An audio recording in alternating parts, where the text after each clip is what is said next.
Selamat datang di kuliah proses stokastik. Pada pembahasan kali ini kita akan melihat mengenai salah satu bentuk proses stokastik, yaitu proses Poisson. Kita pembahasannya mengacu pada buku ini, Introduction to Probability Models dari Sheldon and Ross. Dan pembahasannya adalah kita masuk ke bab 5.3.4 Further Properties of Poisson Process. Oke, jadi di sini ada beberapa hal nanti yang akan dibahas. Ringkasan dari bab ini itu kita lihat di slide berikut ini. Oke, jadi kita lihat kejadian tipe 1 dan kejadian tipe 2. Jadi, bayangkan suatu proses Poisson biasa, NT, dengan rate-nya lambda. Kemudian, setiap kali peristiwa Poisson terjadi, itu diklasifikasikan dengan tipe 1 atau tipe 2. Jadi kan biasa kan kita NT ini kita suatu counting proses kan, kita menghitung. Oke, di waktu T1 ada satu kejadian, berikutnya ada satu kejadian lagi, ada sekian kejadian. Nah, masing-masing kejadian ini lebih lanjut kita klasifikasi tipe 1 atau tipe 2. Nah, tipe 1, tipe 2-nya itu bergantung pada apa yang kita mau elaborasi lebih lanjut. Misalkan, ini contohnya, orang yang mengunjungi studio yoga itu mengikuti proses Poisson rate lambda. Nah, kita mau melihat lebih lanjut lagi, tidak sekedar menghitung berapa banyaknya orang yang mengunjungi studio, tapi kita juga mau menghitung berapa banyak yang pria, berapa banyak yang wanita. Nah, berapa banyak pria, berapa banyak wanita, itu kan ada dua kejadian jadinya kan. Pria dengan probabilitas 1 min P, berarti wanitanya dengan probabilitas P. Atau mungkin kita mau lihat berapa banyak yang usianya di atas 20, berapa banyak yang usianya 20 ke bawah, misalkan seperti itu. Atau berapa banyak yang pekerja kantoran, berapa banyak yang ibu rumah tangga. Nah, itu kelihatannya sulit untuk dikatakan tipe 1 dan tipe 2 karena bisa jadi pekerja kantoran dan juga ibu rumah tangga. Jadi dia memenuhi dua-duanya. Ini dia mesti memang seperti kayak partisi, hanya dibagi menjadi dua kejadian yang saling lepas. Sehingga kita punya kalau yang satu kemungkinannya P, yang satunya lagi 1 min P. Nah, kejadian tipe 1 itu adalah kalau kita menganggap kedatangan pria sebagai kejadian tipe 1, berarti kedatangan wanita itu kejadian tipe 2 atau sebaliknya. Oke. Jadi, tadi kalau kita di proses Poisson saja, kita hanya memperhatikan berapa banyak kedatangan hingga waktu T.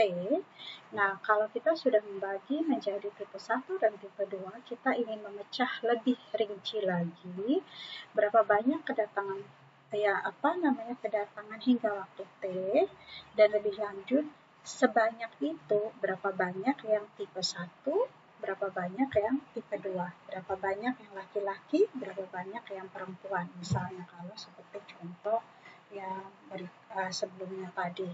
Selain itu, kita juga ingin mengetahui distribusi dari N1 dengan distribusi dari N2. Nah, distribusi dari kedua tipe kejadian pada proses Poisson itu dinyatakan dalam teorema 3 ini.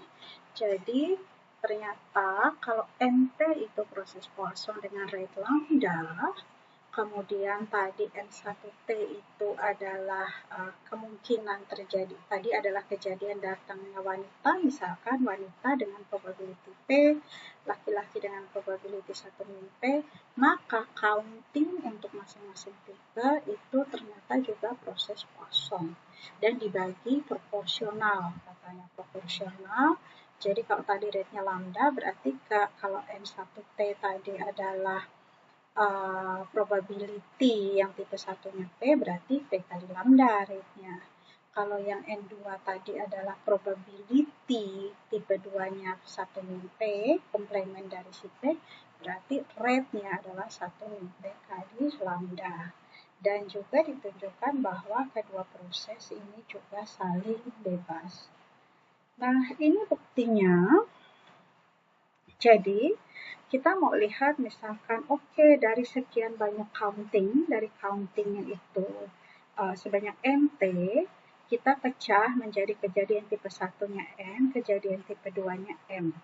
Nah, ini mengikuti kaidah probabilitas, ini kan sebenarnya kita bisa, ya tergantung, kalau NT-nya 0, bagaimana pecahnya N1, N2-nya?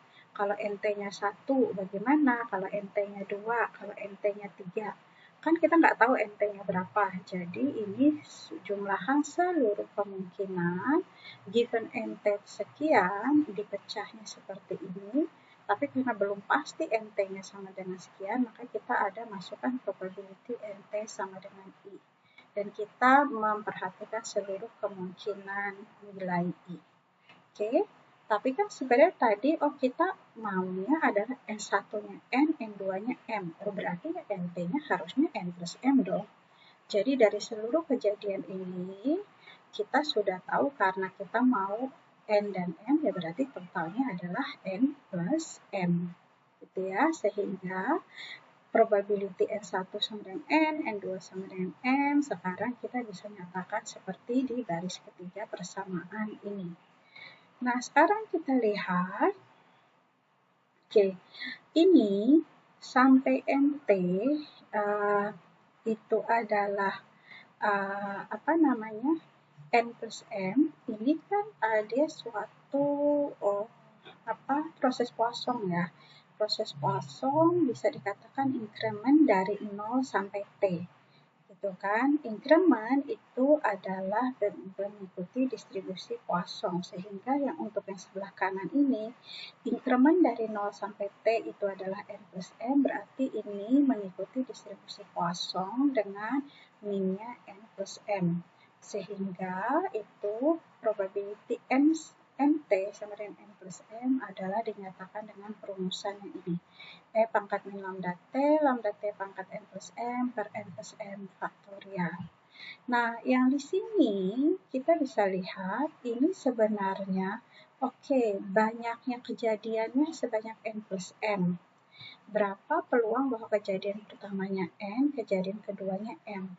Ini kan seperti binomial kan, ciri dari binomial yaitu ada N plus M eksperimen, misalkan ada N sukses berarti ada M gagal.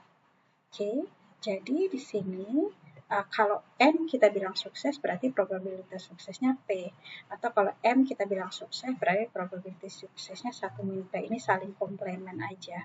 Jadi yang pertama ini, yang komponen pertama dari perumusan di baris ketiga ini adalah berarti menggunakan distribusi binomial dengan jumlah percobaannya N plus M. Kalau banyak suksesnya N, berarti ini kita P pangkat N 1 min P pangkat M. Atau kalau kita mau banyak suksesnya M, berarti ini kombinasi N plus M dan M. Di sini 1 min P pangkat M, P pangkat N sama juga. Tapi kan itu kita juga ada, kita mengetahui sifat simetris ya. Sifat simetris dari kombinasi. Nah, ini bisa dengan lakukan sedikit proses manipulasi aljabar sampai kita bisa dapatkan bentuk di baris yang kelima ini. Dan ini kalau kita lihat sebenarnya adalah perkalian dari bentuknya sama. E pangkat sekian kali T, terus sekian kali T pangkat M per N faktorial, ini juga sama, sekian kali T dan sekian kali T pangkat M per M faktorial. Bentuk fungsionalnya sama, ini adalah mengikuti bentuk PDF dari distribusi Poisson. Sehingga yang pertama ini, suku pertama di baris kelima ini kita bisa katakan, ini kan Poisson, tapi dengan minnya adalah P lambda T. Yang suku kedua ini kan Poisson dengan minnya adalah 1 min P kali lambda T. Jadi, tadi kita berangkat dari probability N1 sama dengan N, N2 sama dengan N, kita berakhir dengan perkalian dua PDF Poisson. Yang satu dengan ada parameter P lambda T, yang keduanya ada parameter 1 min P lambda T. Jadi kita bisa simpulkan, oh berarti N1-nya distribusi Poisson dengan minnya P lambda T, kemudian N2-nya juga distribusi Poisson juga dengan min yang bersesuaian. Dan karena ini jadi perkalian masing-masing PDF, kita bisa simpulkan N1 dan N2-nya adalah proses yang saling bebas. Nah, kita lihat contoh dari penerapan teorema 3 tersebut. Ini misalkan masalah imigran ke daerah A itu tiba pada mengikuti proses Poisson, rate-nya 10 per minggu. Misalkan ini 10 orang per minggu imigran masuk ke daerah A. Nah, terus kalau proses Poisson kita hanya menghitung berapa banyak orang per waktu. Ini waktunya minggu. Kalau sekarang kita lihat, kita mau lebih detail informasinya. Imigran yang keturunan Inggris dengan yang bukan keturunan Inggris.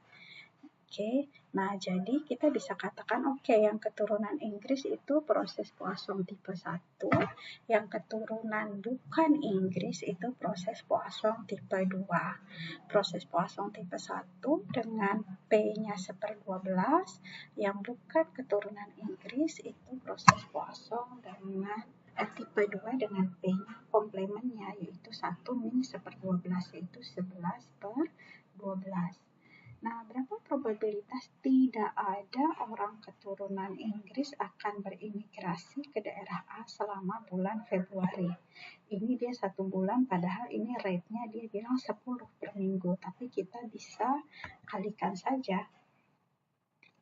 Jadi, dengan menggunakan teorema 3, jumlah orang Inggris yang bermigrasi ke daerah A selama bulan Februari akan berdistribusi Poisson dengan min-nya adalah N kali P-nya, yaitu 1/12. Tapi karena counting-nya atau rate-nya itu tadi adalah 10 per minggu, sementara pertanyaan ini adalah bulan Februari, kita asumsi 1 bulan itu 4 minggu, jadi kita ini kalikan 4. Gitu ya. Jadi ini kita hitungannya ini per bulan langsung. Kalau mau per minggu ya nggak apa-apa juga berarti, tapi cuma 10 kali per 12, nanti hasil akhirnya baru kita kalikan 4, sama saja.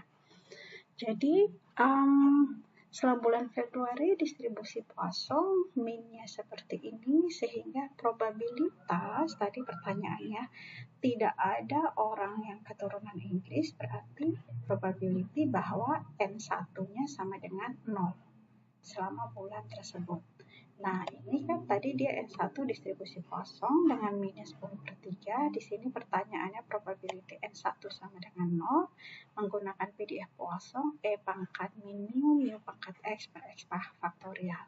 Tapi karena X-nya 0, tadi berarti mu pangkat 0-nya adalah 0 per 0 faktorial adalah 1. Salah, tadi mu pangkat 0 itu 1.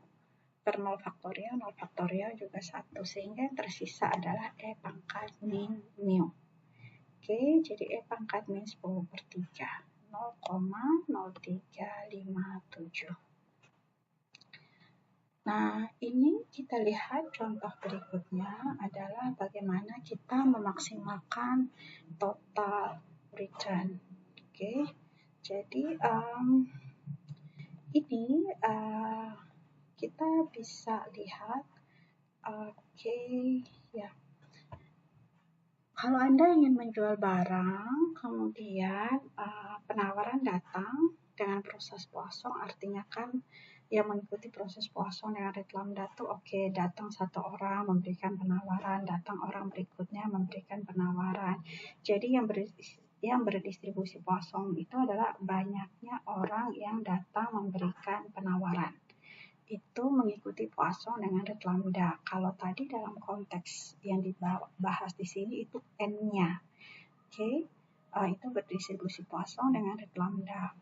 Nah, masing-masing penawarannya, besarnya penawaran, misalkan tadi kita mau jual barang, ada yang datang menawarkan harga 10 juta, harga 15 juta, harga 20 juta misalkan. Nah, harganya itu yang variabel random continue dengan PDF FX. Jadi kita punya variabel random X itu harga penawarannya. Nah, ketika ada tawaran, kita akan ada dua keputusan, menerima atau menolak.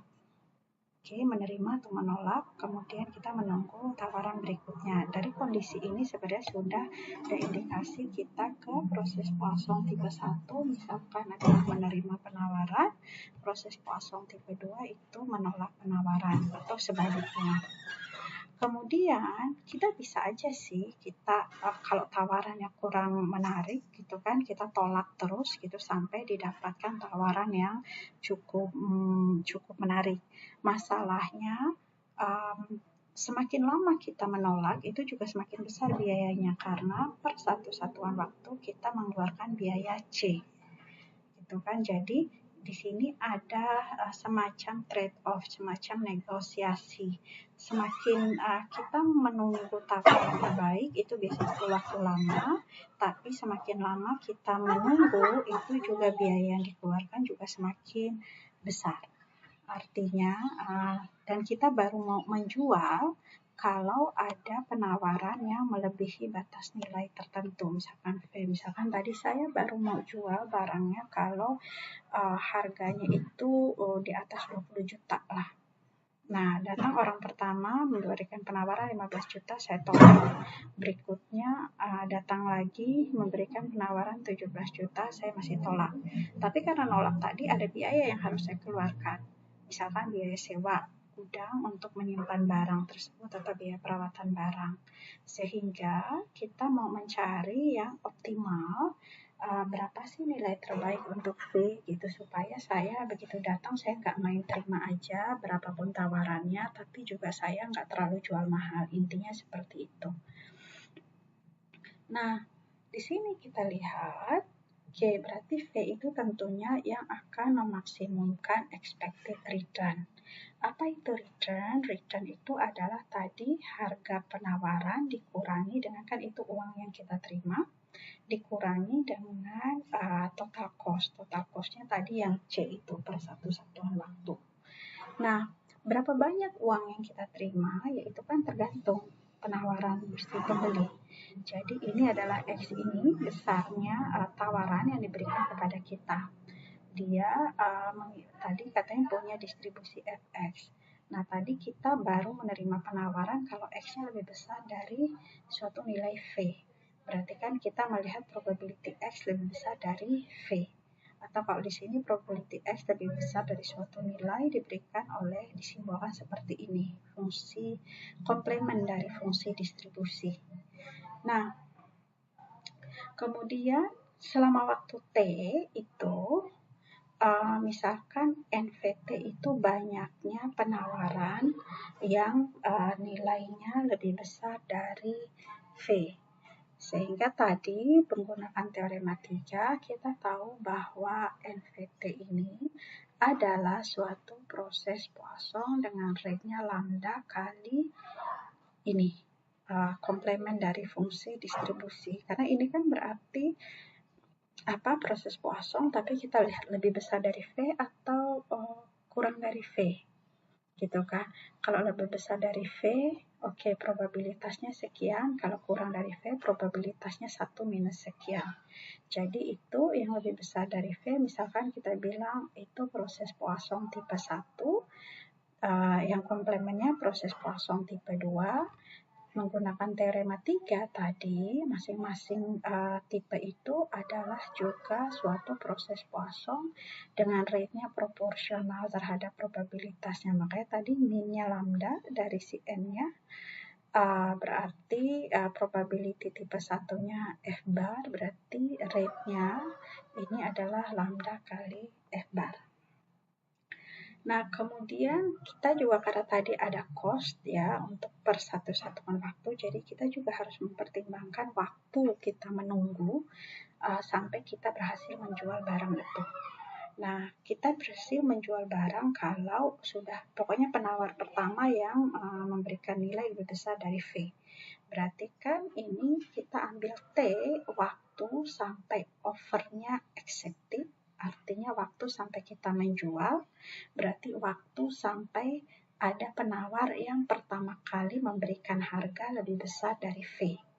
Ini kan berarti kayak semacam inter arrival time, tapi dari 0 sampai T, di mana T itu kejadian pertama terjadi. Yang dimaksud dengan kejadian pertama adalah yang memberikan penawaran lebih besar dari nilai ketentuan kita.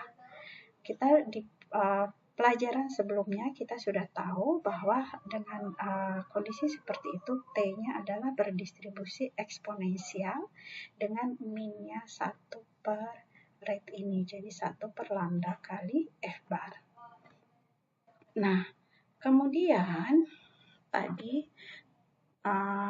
sesudah kita paling nggak merumuskan komponen apa saja yang perlu kita pertimbangkan dalam perhitungan.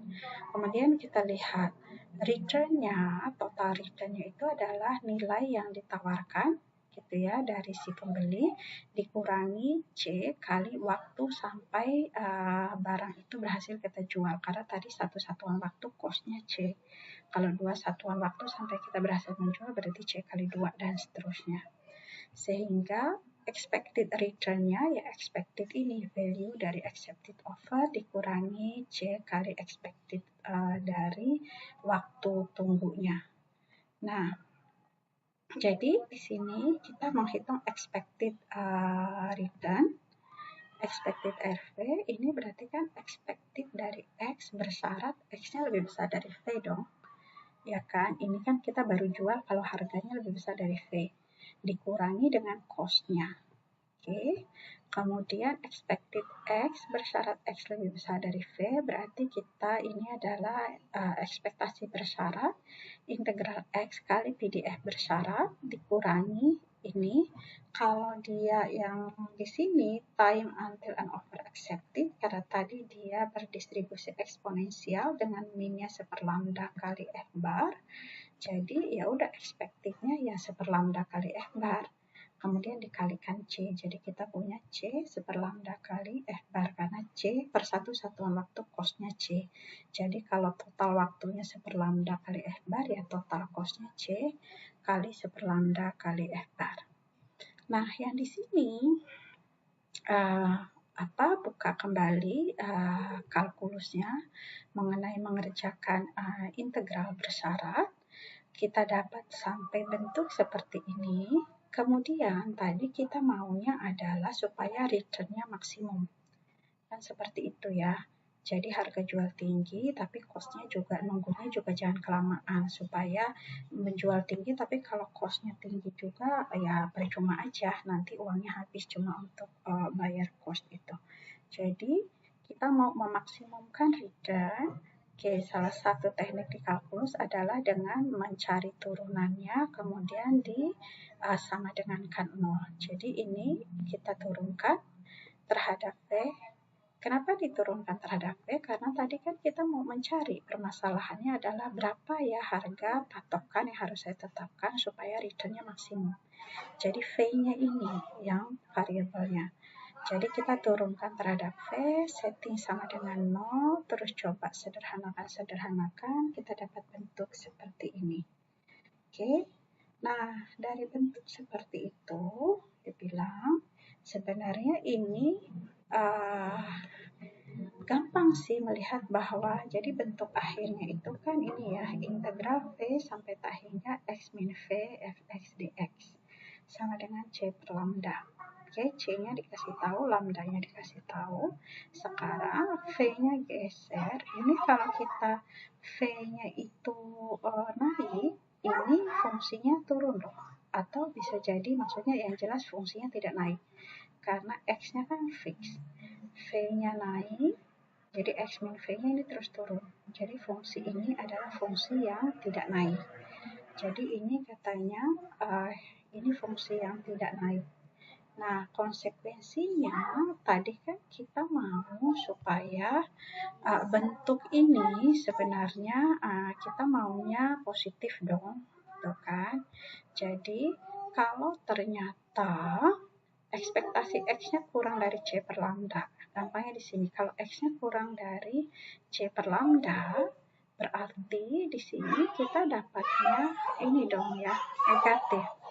Jadi nggak ada optimal nggak ada solusinya, artinya ya udah berapapun penawarannya ambil saja. Tapi kalau ekspektasi X-nya itu lebih besar atau sama dengan C per lambda, paling nggak di sini, kalau X-nya lebih besar atau sama dengan C per lambda, oh ini bisa diselesaikan. Ya, dan kita akan bisa mendapatkan solusi optimalnya.